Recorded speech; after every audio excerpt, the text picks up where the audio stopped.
We had Alan Bourgeois. I hope I didn't butcher that too bad. Bourgeois. Okay. He is president and founder of Texas Authors Incorporated. I've never seen more tireless workers or Texas authors. His passion is to help promote, for authors to sell their work, and for people in Texas to know about them. A lot of authors, they never get the recognition, and so he works tirelessly to see that happens. He travels the state. In fact, I think you're pretty well always on the road. He has sets book festivals, all kinds of events all over Texas. He also, every year, which this is a really neat thing, his organization sponsors a short story contest, and the winners are published in short story collections. And my sister Jan had 2 stories in this year's. She had a sci-fi one and then a romance. So she had 2. So I will turn it over to Alan and just make him welcome and listen hard because he's got some good stuff.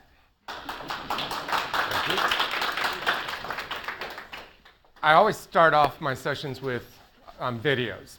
This is a brand new video that is still in the works, so all we have is the audio, and it's just meant to kind of set the mood for what we're going to be discussing and things of that nature. So while this is playing, did everybody get one of these?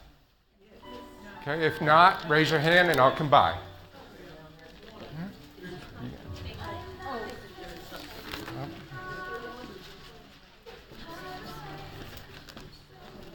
Yeah.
So as you guys were growing up, how many of you were told you need to get a good education, don't do the arts because it doesn't pay? Yeah, so was I, yeah. Our parents meant well, they really do. And unfortunately, it blocks our creative aspect. This movie is coming out December 8th. If you get the chance to see it and you hear the song, you'll understand it better because of the visuals that will apply to it. But as I said, I wanted to give this as a starting point because what I have to talk about in this session is not fun, but it is well worth it. So we are going to be talking about publish or not to publish. And in reality, it's more about how to publish. Which way do you want to begin? Okay? There are going to be several ways of talking about it, but let me do a quick intro of who I am. As it was mentioned, I am the president, founder of Texas Authors. We were formerly the Texas Association of Authors. Our point and our purpose is to help Texas authors learn how to better market and sell themselves. Okay? We have researched and we have learned there is at least 8,400 published Texas authors. Okay? So in any city, you could go at 0.3%, and that's how many authors you have in that city. That's undiscovered authors, people we just don't know about. But they're out there, they're published. Okay? And because nobody knows who they are, that means they need help in marketing. We all need that help. Okay? So we'll be talking more about that. Dear Texas, how many of you remember in school, drop everything and read? Okay? We did a little twist to it over the last couple of years. We created our own nonprofit, and that's our organization that's focused in on reading. In order to get authors to know who you are, you have to have readers. So we combine those two aspects. Okay? But I went one step further. I created the Texas Authors Institute of History. How many of you knew that there was the only museum in the country here in Texas that supports its Texas authors? They don't count. They know. I created the museum. It is all online at this time. We have over 800 authors from the last 200 years. And of course, we're adding authors. And so hopefully all of you will get online and fill out the form and let us know about you so we can get your books into the system. Okay? We are working on a place in Fredericksburg to have our physical location, which will also be a bookstore. We hope to have that up and running by middle of next year. It will be a tourist attraction, of course, because it'll be the only place that sells exclusively Texas authors, all genres. Okay? So that'll be something new and exciting to work with. Then we have the Authors Marketing Event, which I'll go into more details later. It's a fun weekend where authors just come, learn from the experts on how to market and sell themselves. Okay? And we move that around the state every year, so it's in a different location. Then we have the Book Festival Network. You all have it on your bags, and I'll go into more details about that as well. So have you seen, over the last 7 years, I've been very busy, and I love doing it. I come from both a writing background. I have 7 books published, and I also was a publisher for 5 years. And during that 5 years, I got 60 books published from people from India, China, Canada, the United States. Okay? It was very chaotic 5 years. It was a lot of fun, but that also led me to understand we need help in marketing. And so I did research, found out nowhere in the United States was any organization helping its authors learn how to market and sell their books. So I created Texas Association of Authors, and we've been going strong ever since. So, about publishing, we have 3 basic ways. Traditional, then we have what's called the hybrid, and then we have our self-published. Okay? We're going to go through each one and explain what they are about and the pros and cons of both. And I need to be very clear, while I may sound like I'm bashing traditional, I'm not. I'm making sure people understand the pros and cons of all 3 of them. Okay? Because you need to understand what works for you. Okay? So we have traditional. You send in a manuscript, and by the technical rules, you only send 1 manuscript to 1 publisher until you hear from them. That could be 6 months, it could be a year. I've heard some where it's taken 5 years to get a response. Okay? Technically, by the rules, you don't send another manuscript to anybody else. Well, most of us don't listen to that anyways, but that's the technical way. So during the process, you could be actually waiting for responses for years and years and years. I actually heard of one person who spent 20 years going through that process. 20 years. Okay? That's a lot of time and a lot of rejection letters, to say the least. But that's one of the ways of doing it, okay? The good thing about that is that you can learn from the experience, okay? If you want to go that route and you feel that's the best route for you, do it, okay? But we're going to talk about some other ways, okay? So we also have then the positives. They cover all your expenses. That means they will do the cover design, they will do the editing, they will do the proofreading, they will do the layout. They'll cover all of it, including the printing. So if you don't have a lot of money sitting around, that's definitely a good route to go. Okay? The negatives then is that you get a smaller commission. The standard 5 big publishing houses, for people who are unknown, generally give about a 6 to 10% royalty. Who understands what a royalty is? Okay. So basically, it's a percentage based on your retail price. Okay. Now, your small presses, which there are a couple here, will give a generous amount more, okay? Because usually they don't have as lot of expenses that your big 5 have and stuff. But with your smaller press, you also don't get that nice commission check or advance, as they call it. Your bigger houses will sometimes do that, not necessarily. How many of you have really understood what the big 5s are all about these days? Okay, what is your definition? Of what the big 5s are? Uh-huh. Well, they're traditional publishing that actually have gone very strongly toward ebooks, to be honest with you. That's one aspect. Linda? Okay, so another aspect, which is if you really look at the titles that are out there, it's about who does those authors know, okay? How many of you remember Jersey Shore, the live MTV show, okay? And I'm going to say her name wrong, and it's just gone blank on my mind. Snooki. How many of you remember Snooki? You know she had a big 5 house publishing contract, and she had a book that came out. It was crap. But it was out there. And the reason it was out there is because she had a huge following. That's what the big houses are really looking for. How is your following? Okay, and that means social media. That means, are you public press oriented? Okay, all of your congressional runners, your governors, all those political type people, they're getting contracts because they have the followings. Okay.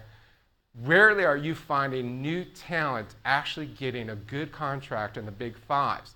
They may go to one of the smaller divisions of those big 5s, but as far as really up in the top 5, they're not there anymore, okay? Unless they have huge following. Now, on social media, a lot of great independent self-published authors have gained such a great following that they've been picked up by the big 5 because they can count on that. For them, it's about the money, okay? They know they have to sell X number of books, and in order to do it, you have to have a good enough following that's going to buy that, okay? So that's some of the negatives, okay?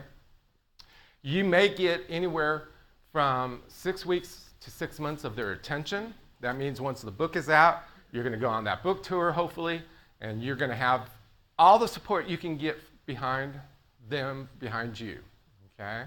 But that's it. After 6 months, they're on to their next project, and if you don't have a new book, oh well, check with us later. And if your book didn't do well, don't even bother checking with them, okay? That's really the thing. Your books have to do well by their numbers in order for them to keep going and keep the momentum going with you, okay? So hybrid, that is a combination of traditional and self-published. Now, what a hybrid will say is they are specifically interested in a certain type of genre. We have one company, for example, called Greenleaf out of Austin, that is more about business and or self-help. Okay? So if your book fits within their category, they will look at it. Okay? You can submit it, you can go through the process like you would a traditional. If they say, yes, we think this is a good book, and yes, we believe we can do something with it, then they will hand you a menu and say, choose from this menu what you want us to do. That could be either the editing, that could be the book cover design, that could be the PR, the marketing, whatever you choose from that menu, they will then charge you and you will pay for it and they will help you with it. If you don't choose from that menu, that means you're doing it yourself. And if it doesn't meet their guidelines, they're going to let you know, which ultimately they want you to pay for the service so it meets their guidelines. Okay? But once the book is printed, they will get out there and they will help you with it. They have a lot of #1 bestsellers on USA, New York Times, those type of programs. That's their specialty. They know how to do it. There are a lot of hybrids that have different types of genres that they specifically work with, and that's what they focus in on. So that can be very helpful for you, okay? But remember, you're going to have that menu. You're going to have to pay for it, okay? Having their editors is a good thing, because finding editors these days is tough. My first book that came out, I'm not joking, I had 5 editors, and there's still issues with it, okay? The editors ran from from high school English teachers to professors to a lawyer to somebody who just loves writing and thought they could do it. So it was a wide range of people. So finding editors is not an easy chore. So having a hybrid where they say, yes, we have editors we work with that know how to do it can be a good thing. Okay? Now, that's not to say there's not a lot of good editors out there. You just have to search for them. So the negatives is, again, you get a larger percentage for royalty, but you have to also then pay for the distribution charge. Okay? We'll go into some of that aspect of what distribution really means. Okay? You are still required to market your book just like you are in a traditional, just like you are in self-publish. And that's the other thing. If you don't have a marketing plan set up when you go to a traditional if you do it yourself or hybrid, you're not going to get anywhere. Okay? Everybody has to have a marketing plan these days. Okay? Their fees are not always the lowest, but are very competitive, for like your editor, your cover designs, and things of that nature. Okay? All right, so we have then self-publishing, where you determine everything. Okay? You've not only written it, but you're going to get someone to do the cover design. You're going to make sure that it's edited. You're going to do proofreading. What's the difference between an editor and proofreader?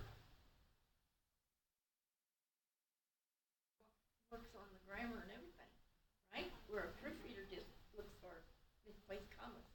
That's pretty. A proofreader or a copy editor?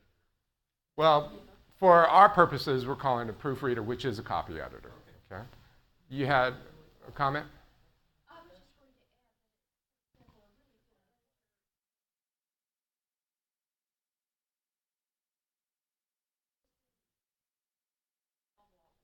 Right, so they're looking at the overall flow.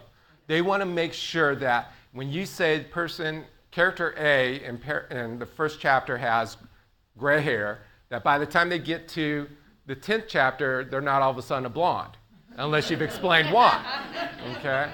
So those type of things is what an editor is looking for. They want to make sure the flow's good. They want to make sure that the story continues on and that everything works properly. While the proofreader, the copy editor, then we'll go ahead and look for those commas, the periods, making sure you're using the right pronouns and all that stuff. You had. I was just going to ask, then become a business? Yes, but we'll go into that. Oh, okay. That's all right. That's okay. I was just going to say, a proofreader or copy editor makes corrections, but an editor works on content. Right. That's the simplest way and easiest way to explain. Mm-hmm. Now, see, with Kensington, I had this last book I actually had 4. My editor that just read the overall, and then I had a copy editor, and she sent me back sheets, a flow sheet, basically, and then a sheet of all the names and how they were supposed to be used within the book and all. And then, was that the copy editor? And then I had a production editor, and it came back, and all I could do was cross a T and dot an I. If a word was misspelled, yes. But other than that, there was no content change to it. Yeah, they divide up the work and, Right, and stuff. and Yeah, they, which is another positive for a traditional it is publisher. a positive, maybe to get a cleaner book, maybe Mhm. not, knowing me. But traditional, another thing that I miss on traditional is you can get into the brick and mortar stores a lot easier. Yes. Because Kensington is going to put you in there. Right, a traditional, they have their contracts, they have all their distribution set up. And Amazon. Right, and a hybrid is, as well will have that distribution and that connection as well, where self-publishing you don't. And so that's definitely one of the negatives. But with the positive aspect of self-publishing, you have complete control. And if you are a control freak, this is definitely the way to go, okay? But that means you're also spending more money. You're paying for every single aspect, okay? The success or failure of the book is totally up to you, okay? So those are the positives. So here's some of the negatives. Again, you're paying for everything, okay? You're doing the marketing. You're doing every aspect. You're setting up the distribution channels, okay? You're doing everything, okay? You either going to have a lot of money sitting around or a lot of free time to be able to do it. Because you really, when you start with your first book, you have no clue what it actually means to be out there promoting it, selling it, getting it done. And it may take you a year, it may take you 5 years to all of a sudden sit back and go, oh my God, I'm exhausted because of all this work I continue to do. And you most likely have a full-time job on top of it, okay? So those are some of the positive and negatives, okay? But all's not lost. So what does it mean to get a book published? Of course, you've got the manuscript. From the manuscript, you've done some editing and some proofreading, correct? And you've done some research. How many of you research your book? Okay? How many of you know what research means? Okay. What do you think research means? Well, I'm a genealogist, so you go to all the records that you can find and search them. Okay, that's for genealogy, that's perfect. Who else? Anybody else want to describe what research means for a book? Not a story, but for a book. Google meaning what? You can find everything on the internet. Okay, but what are you looking for? You're researching who the audience is going to be. Exactly. You need to make sure that the story you wrote has an audience. And you need to then research to find out who that audience is going to be. Where are they?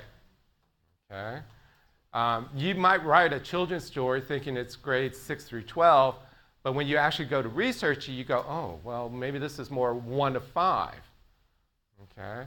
Or you might write a young adult story thinking that it's going to fit that genre, but when you really look at it and you've had people read it and you come back and you go, this doesn't fit that at all. This is more adult erotica, not realizing what you've written. Okay? That's the thing. You have to do the research to find out, does this fit what I intended? If not, then I have to look at what I wrote, either change it up or reconsider how I want to market it. Yes, sir? And what does it mean where that audience is? Okay, perfect example. You've written a book that's about Texas, for example. Okay, but is that where your audience is? I ask you, I don't know. Well, I mean, logically you think by writing a book about Texas, your audience is in Texas, right? Do you know that we have such a huge connection with Germany that your audience may actually be more in Germany than it is here in Texas? That's what research does. Question? Yeah, example, local poet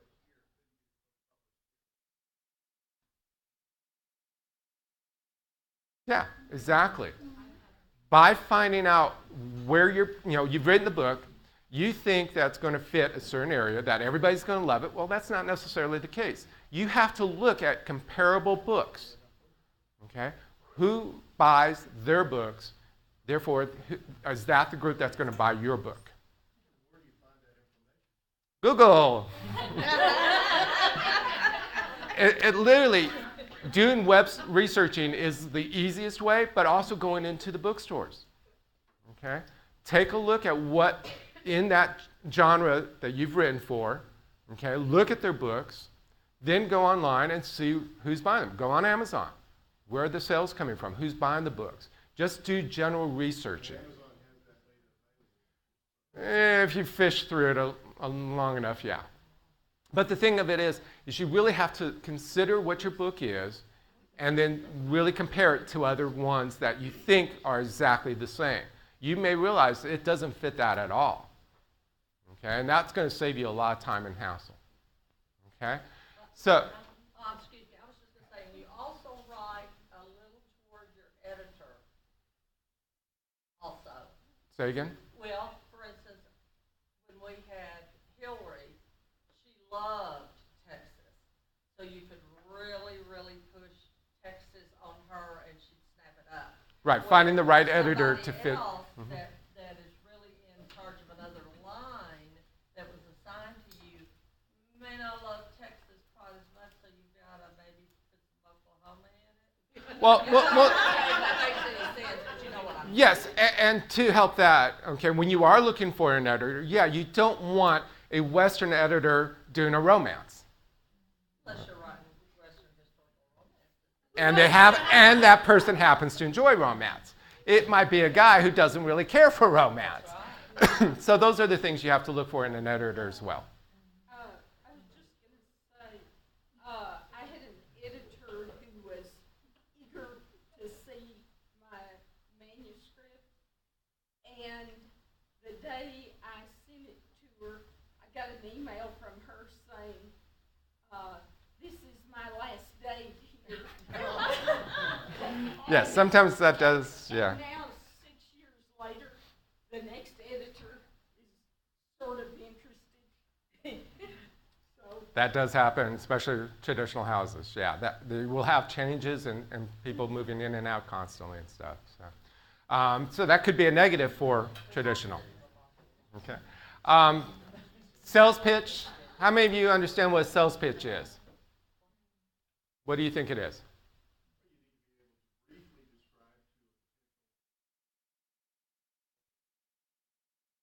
What is your definition of briefly? 30 seconds. Basically, 1 to 2 sentences. If you can't explain what your book is, you're out of it. Okay. So yes, and that also relates then to your back of the cover of your book. Okay. So you're in a bookstore, okay, and you walk up and you're looking at books. What's catching your attention? The cover. That's always the first thing you have to consider. Okay. What your vision of a cover is may not be what other people's vision is. Okay? For example, I went through 10 versions of a cover for this. I got so tired of figuring out what type of cover to have, I finally put it up to the authors who were in the book and said, you choose. This was not on my list, but that's what they wanted. Okay?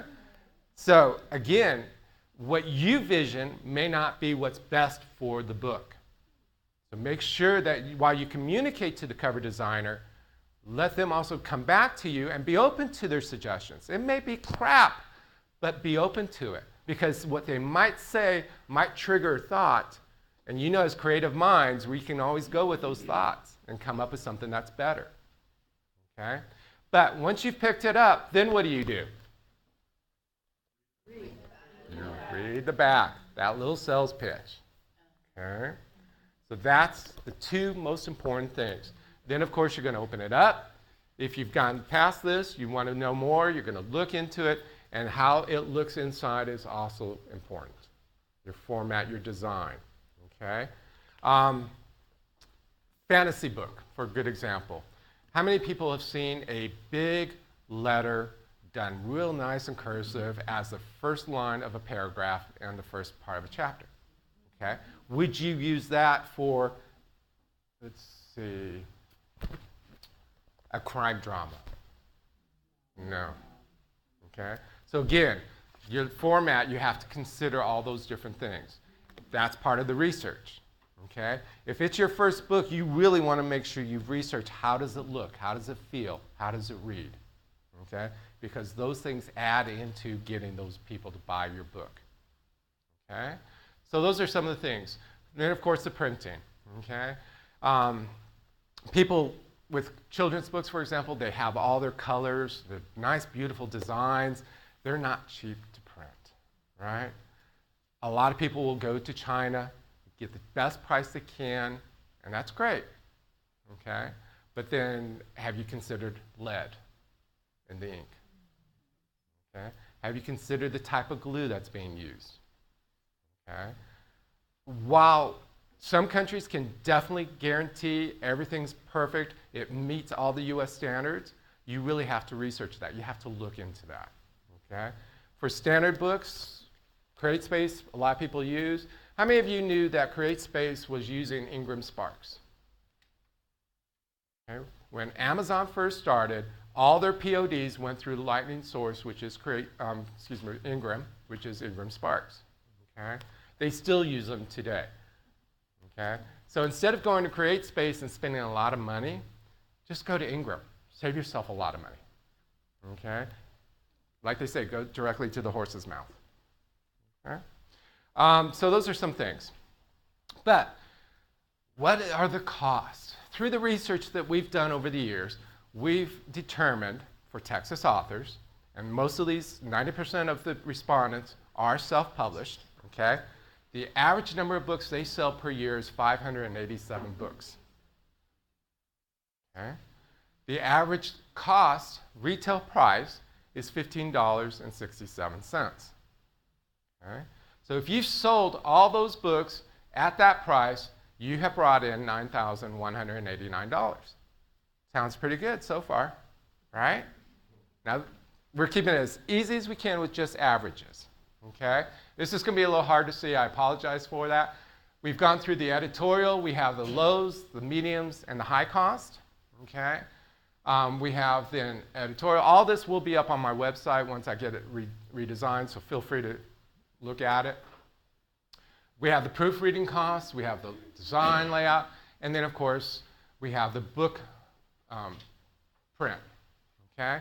So, for example, we're going to use this book, okay? And what was the latest count on pages? 200 pages. Okay, it's costing us $3 to print, okay? The cover design, if we had paid for it, would have been $750, okay? The layout was another $250, okay? All of these things add up, okay? Do you consider these figures when you're creating your books?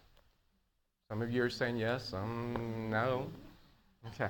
Most authors, when they are going through that process, especially the first time, have no clue of these figures. But what about the hidden figures? Okay. Your hidden figures, let's start with distribution. How many understand what distribution is? Okay. Distribution means that you hire somebody to distribute your book to the bookstores, okay? They're going to take 55% right off the bat of what your retail price is. So if this book is going for $10, they're taking $5.50 right off the bat. That leaves you $4.50, okay? They then turn it around and sell it to a bookstore. Most of the big bookstores, well, there's only a few left, they get 40% discount, okay? If you do a commission sale at Barnes & Noble, for example, they will take 40%, okay? So again, you're losing some of that money, okay? Now, granted, if you've paid a distributor, they're not going to charge you an additional 40%. That's taken out of their money, okay? You've lost that $5.50 period. That's it. You don't have to pay more, okay? But a lot of distributors will also charge you an annual fee to represent, okay?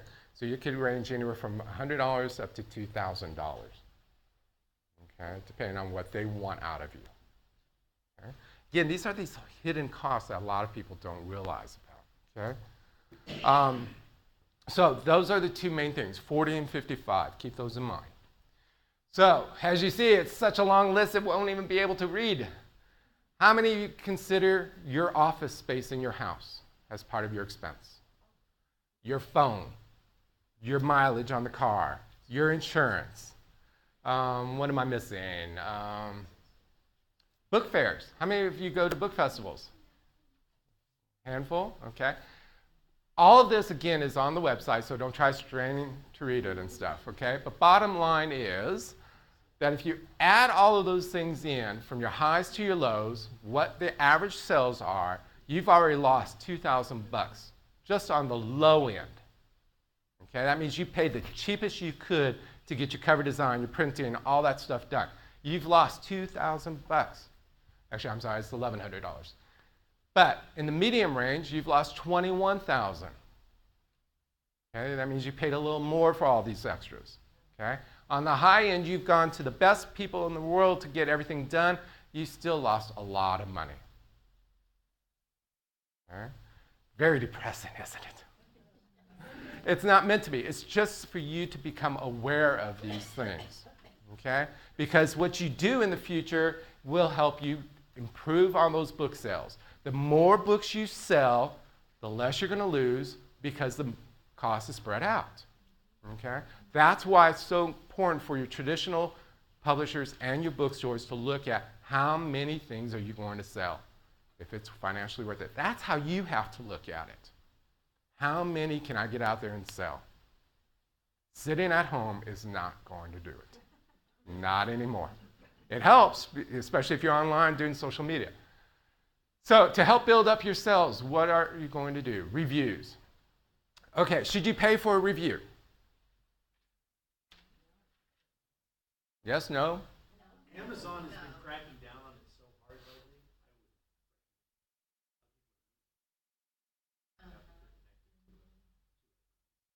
Right. Even in the traditional aspects of publishers, no, you should not be paying for review. However, with that being said, Kirkus charges for reviews, and they are the best known review organization around. Okay? They still offer free ones, but it can take anywhere from 6 months to a year to get it done because there's so many authors requesting reviews. You can do a fast review, which is about $500, and that's within 2 weeks. They're considered still not officially paid reviews. What you're paying for is a fast turnaround, okay? The expedited shipping, the expedited processing. Kirkus, okay? They are the ones that get your review into newspapers.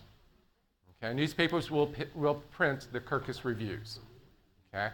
Most of your bookstores will look at a Kirkus review. But they are very brutal if they do not like it. Yes. And they've recently added a new clause into their contract that says you cannot reprint the review unless you reprint the entire review. Okay? So even though they may say, hey, this character is great, but the story sucks, and you want to cut out that part saying it sucks,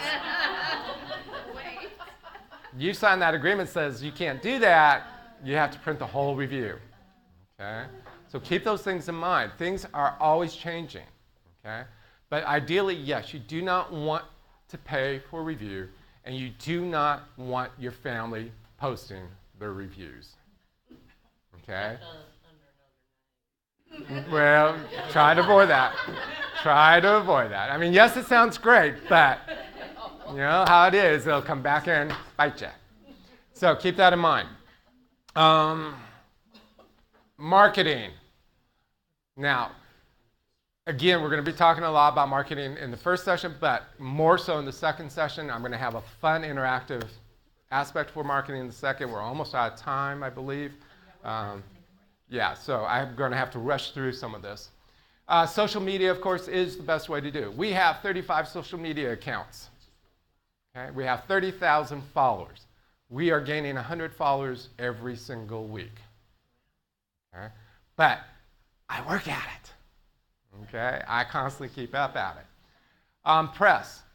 Yes, definitely do. We actually offered a new program in our system that we built up 600 emails of press people here in Texas, the media outlets, whether it be print, radio, TV, or whatever, and we have turned it around and say, okay, authors, for $25, we will send your press release to them. Okay? We are the cheapest one around.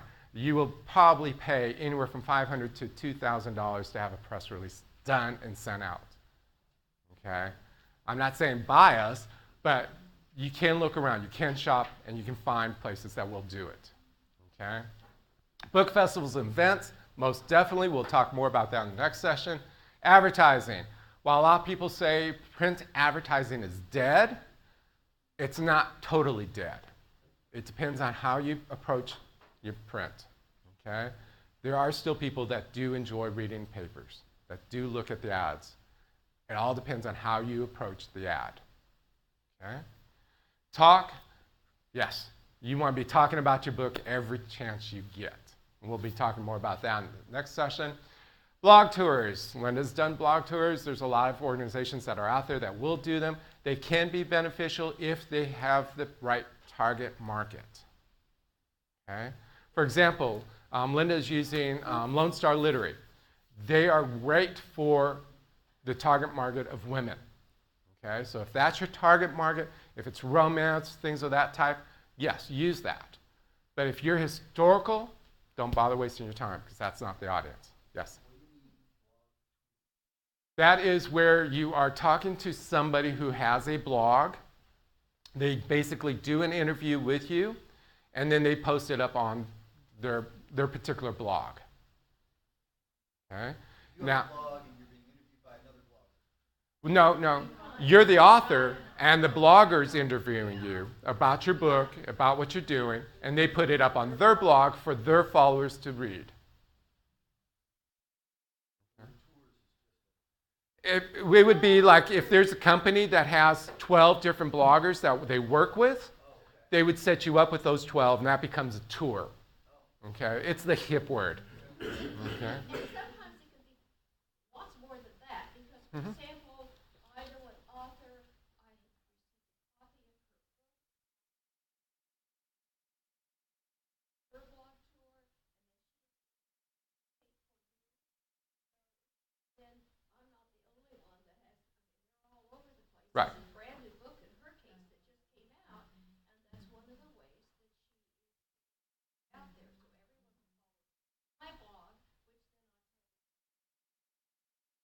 I blog about a lot of things, but in this case, everybody who follows me on Instagram, follows my blog, knows me on Facebook, blah, blah, blah, will actually see Right. her. And for those people who have the time to read everybody else's book to reciprocate that, great. But if you don't have the time, paying for a blog tour is a good way to do it.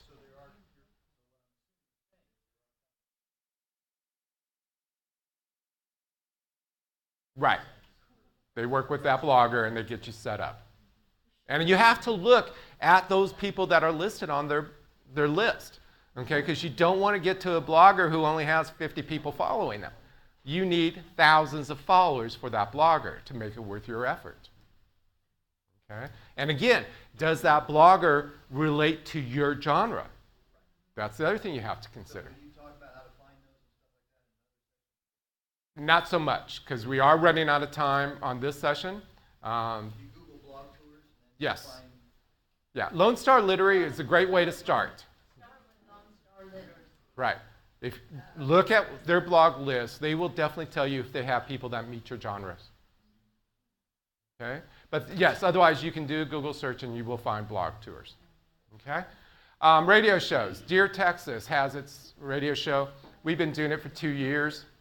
It is open and it is free to any Texas author. We broadcast live Tuesdays and Thursdays at 7 p.m. on Blog Talk Radio, but then we also put it up on iTunes, Stitcher, SoundCloud. Once it's edited, it's put up there as a podcast. Okay? We have 1,000 listeners worldwide, and it's slowly building. So that's an option for you. Again, it's free. Libraries, bookstore signings, they are a good source, okay? But don't be offended if they say, thank you, we'll put the book over here to review, and don't get back to you. They get a lot of people coming in, okay? Yes, you do want to consider it.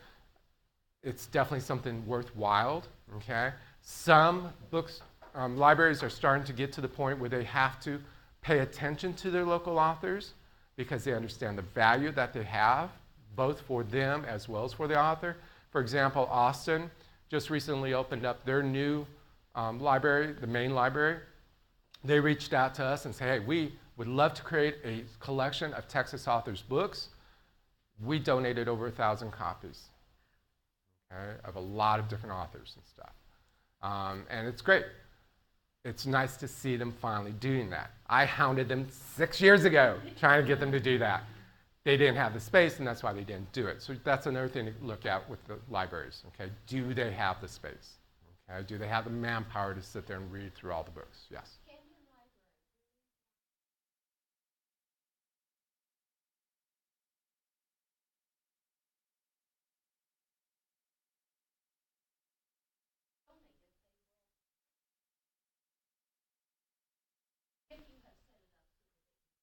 Yes.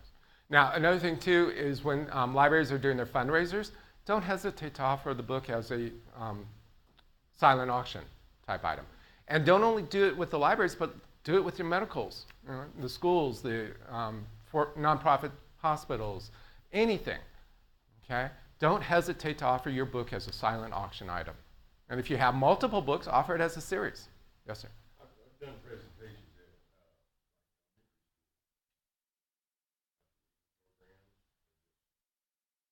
programs, Mm-hmm. they'll set you up.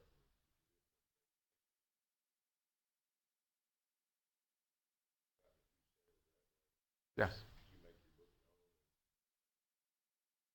Correct. And Dear Texas and Texas Authors, we have what's called an authors touring program, where we have reached out to librarians and say, look, we represent the state.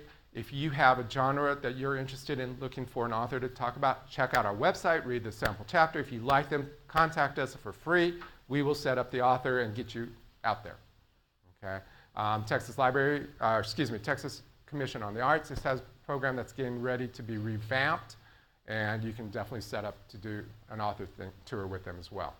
I'm really pushing on the time because I want to make sure we have plenty of time for the next session. Easiest way to lose sales. How many of you go to an event and don't collect email addresses? Okay. You want to give them something for that email address, so definitely consider a goodie, okay? Whether you're going to say, well, we're doing a drawing, and if you sign up, you could win X number of books or X dollars or whatever. Real quickly.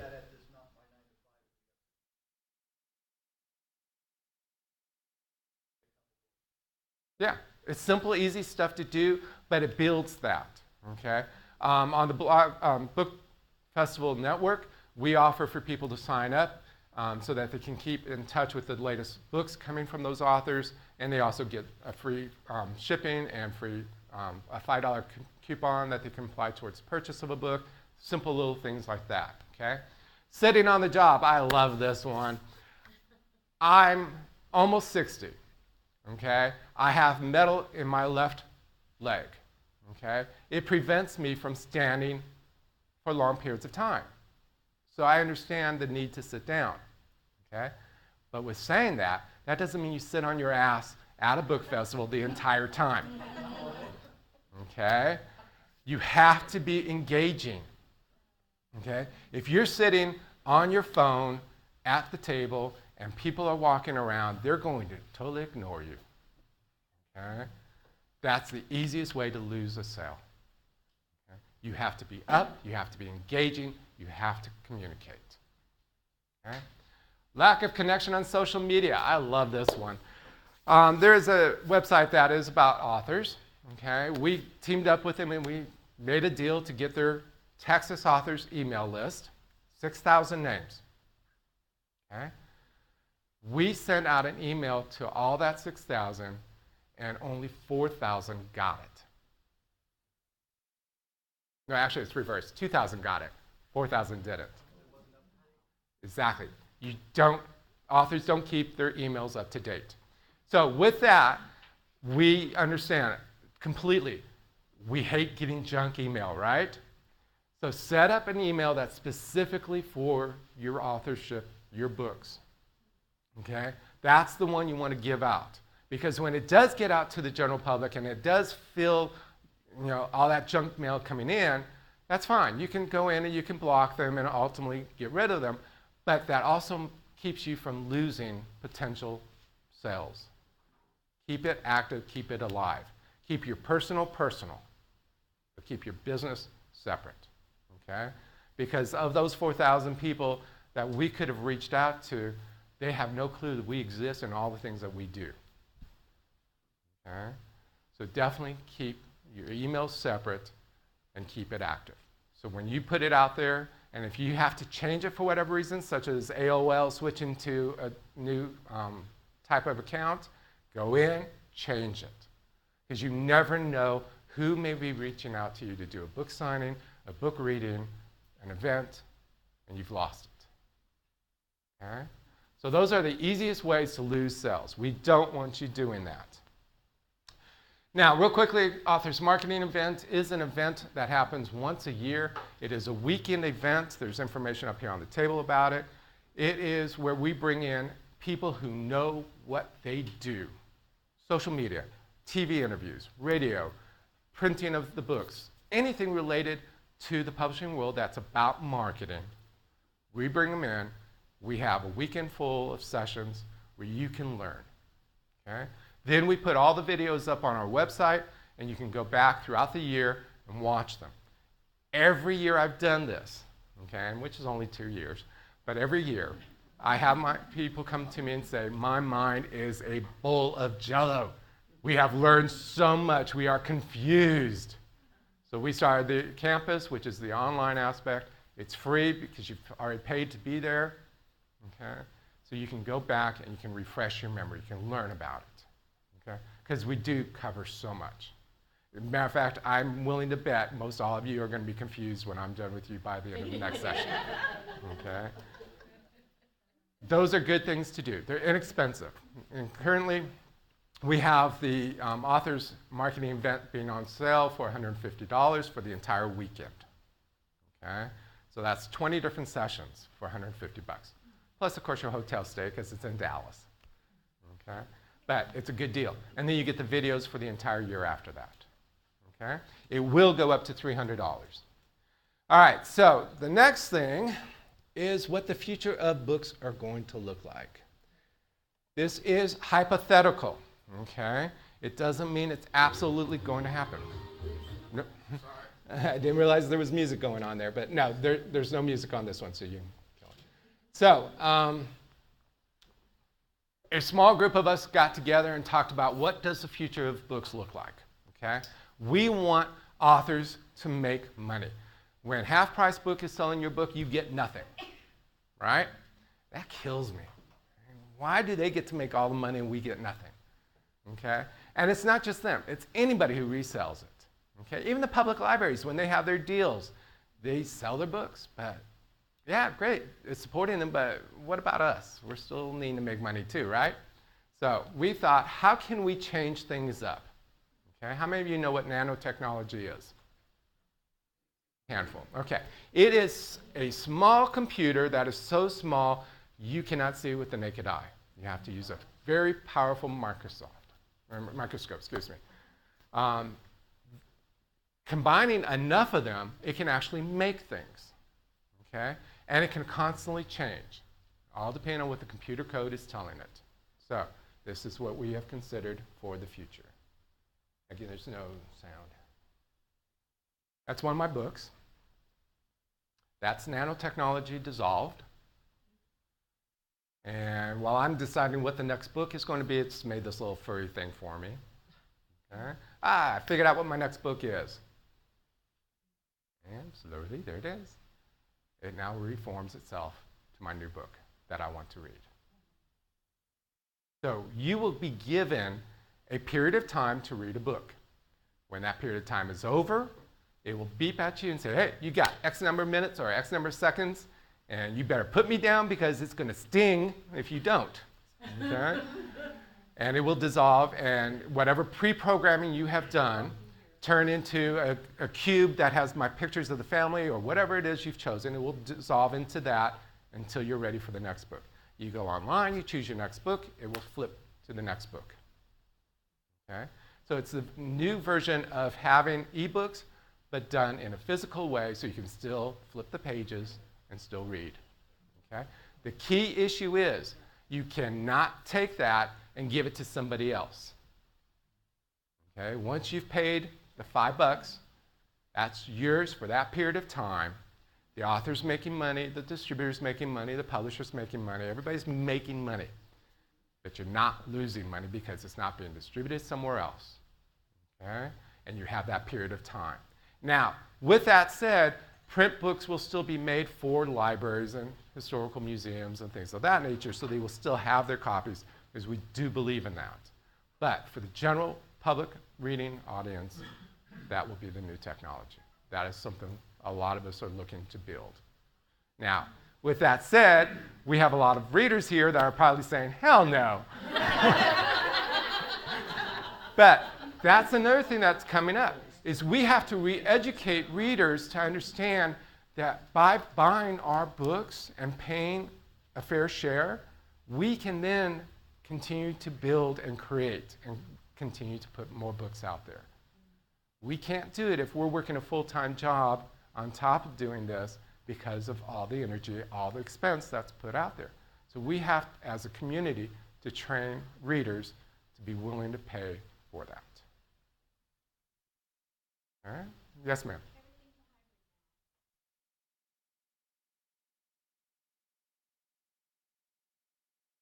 Yes.